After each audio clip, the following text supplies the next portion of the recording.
kita Muhammad SAW di tengah-tengah masjid ada kuburan.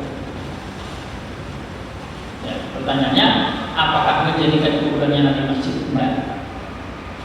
Tidak, karena enggak ada umatnya Nabi Muhammad yang menjadikan kuburannya Nabi sebagai tempat sujud.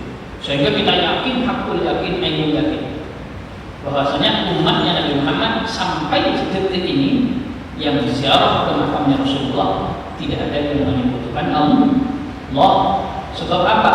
Sebab beliau sudah berdoa, apa namanya? Allahumma la taj'al qabri watanan yu'bad, dan Rasulullah sudah menginformasikan kepada umatnya, jangan samakan dengan umat-umat terdahulu. Umat-umat terdahulu itu semoga dilaknat oleh Allah kalau ada kuburan Nabi, kuburan Nabinya dijadikan sebagai tempat sujud. Nah, kita enggak ya. Jadi sampai seperti itu masih belum. Makanya maaf ya, untuk memvonis orang syirik itu berat. Kenapa kok berat? Karena kita akan menjadikan orang tersebut sebagai orang yang tidak diampuni dosanya oleh Allah. Yang bahayanya ketika kita mengeluarkan orang dengan kata syirik, artinya mengeluarkan orang itu dari Islam. Ketika sudah mengeluarkan orang lain dari Islam, maka justru kita yang keluar dari Islam kalau orang tersebut tidak keluar dari Islam. Nah, repot. Jadi kalau mengkafirkan orang, menyebut orang syirik, berarti sudah mengkufurkan orang tersebut, bukan menyebut sebagai orang Islam. Ternyata orang itu sebenarnya masih Islam, maka orang yang mengeluarkan dia dari Islam, dialah yang telah keluar dari Islam. Kan masalahnya. Sehingga ayat ini bukan untuk menghukumi atau menghakimi orang lain, akan tetapi ayat ini untuk muhasabah, untuk waspada, untuk introspeksi bagi diri kita sendiri. Jadi hati-hati bicara dengan sembarangan, hati-hati berperilaku jangan berperilaku sembarangan, hati-hati hatinya dijaga, jangan sampai kemudian syirik. Syirik ada dua, syirik jadi, ada syirik khafi. Nah, rata-rata menjaga syirik khafi ini sangat berat, seperti riya, sum'ah, takabur. Takabur ini memang hakikatnya syirik. Karena Allah Akbar, Allah Maha Besar, Allah yang Maha Besar, tahu-tahu dia sempat merasa kalau dirinya itu lebih besar dari yang lain. Berarti dia mengambil haknya Allah. Nah, di sinilah yang kemudian menyebabkan orang syirik.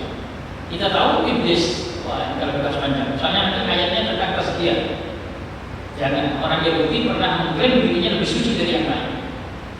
Ayat-ayat berikutnya. Kira-kira setan itu, iblis itu disebut kufur, kafir. Itu karena tidak menuhankan Allah atau karena apa? Coba. Iblis kita tahu, iblis itu kafir. Karena memang kafir, digolongkan orang-orang kafir. Tapi iblis ini disebut kafir. Itu karena tidak percaya dengan adanya Allah, atau karena merasa ada kekuatan selain Allah, atau karena menganggap dirinya telah mengalahkan yang lain, lebih hebat dari yang lain. Dan di sini perlu kita membahas di sini. Dan Allah menyebut perkara dengan kafir. Sementara tauhidnya iblis, tauhid ya, itu jelas-jelas kita kalah kalau sama iblis. Gimana mau kita gak pernah nampak malaikat, mau iman sama malaikat, iblis sudah tahu malaikat dan paham kalau itu malaikat. Iblis tahu seluruh para nabi, mulai dari zamannya Nabi Adam sampai Nabi Muhammad. Bahkan iblis sendiri yang berinteraksi dengan para malaikat. Iblis sangat tahu ayat-ayat yang turun, Al-Quran, bahkan yang lain yang turun kepada para nabi. Jadi kalau menanya iblis, kamu percaya nggak bahwasannya dulu pernah ada wahyu yang turun pada Nabi Muhammad? Iya, dia tahu iblis. Pernah terjadi suruh turun kepada Nabi Musa dan Nabi Ibrahim, jelas tahu. Yakin nggak kalau ada iblis bertanya, kamu yakin nggak bahwasanya Allah itu Tuhan? Yakin. Cuma kan masalahnya iblis sudah berkomitmen, namun tidak lahum ajma'in illa ibadaka minhumul mukhlasin. Saking kerennya iblis. Ya Allah, Rabbi anjurni ila yaumil ba'ats. Ya Allah, tangguhkan saya, panjangkan umur saya sampai hari kebangkitan. Minta sama Allah. Saya akan goda itu anak cucunya Adam, kecuali hamba-hambamu yang engkau bikin ikhlas, pakai ikhlas lagi. Saking tauhidnya yang di situ. Kecuali hamba-hambamu yang ikhlas begitu. Tetapi al-mukhlas bukan mukhlis. Tetapi kecuali hamba-hambamu yang dibuat ikhlas oleh engkau. Apakah tauhid iblis? Tapi kafir. Kenapa kok bisa kafir? Kalau iblis kok bisa kafir bagaimana? Maka minal kafir. Karena sempat merasa lebih hebat daripada Nabi Adam. Qala ana khairum minhu. Nanti ini pembelajaran ayat berikutnya ya. Jadi memang lu sangat luas dalam bab syirik ini. Nah, sebenarnya bukan kitab Suratul Tauhid tentang syirik ini. Cuma kita harus mengkombinasikan dengan karya-karya ulama yang lain. Seperti karyanya Syekh Al-Walid Uwais Muhammad Al-Maliki, beliau membuat kitab Mafahim Yajibuan Tusohha. Dalam pembahasan tentang syirik itu, Syekh Muhammad masih membahas terlebih dahulu tentang majlis akli, ada majlis secara akli. Sehingga kalau ada ungkapan seseorang tentang A, B, C, D, E, F, G yang secara zahir kalimatnya sudah jatuh dalam syirik, tetapi karena akidahnya, keimanannya sudah kuat, biasanya itu tidak syirik biasanya. Cuma dalam bahasa seperti itu. Ya, justru lebih kuat itu hati kalau berbicara syirik. Insyaallah paham ya.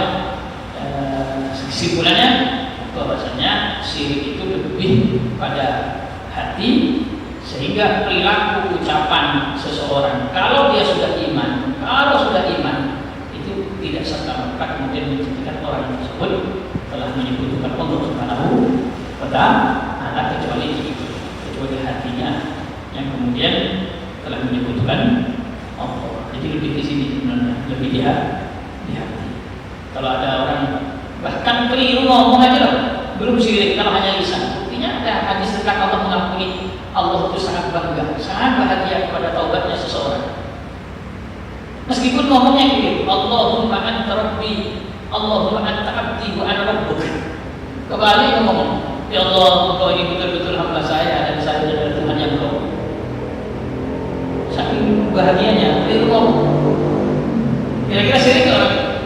Lisannya ngomong Allahumma anta abdi wa ana rabbuk. Tapi Rasulullah membahas ini. Saking bahagianya sampai keliru ngomong itu Allah senang kok. Allah senang. Kenapa kok dia bisa salah ngomong? Karena dia berada di padang pasir, kehabisan bekal, lalu kemudian kendaraannya yang di situ ada bekalnya, tahu-tahu kemudian hilang bekalnya. Kemudian pada saat kondisi bingung dia adalah capek beristirahat, tahu-tahu untanya datang. Begitu bahagianya salah ngomong, Allahumma anta abdi wa ana rabbuk. Ya Allah, engkau ini betul-betul hamba saya katanya. Dan saya adalah Tuhan engkau. Balik ngomong. Dia kata Rasulullah, Allah lebih bahagia daripada dia.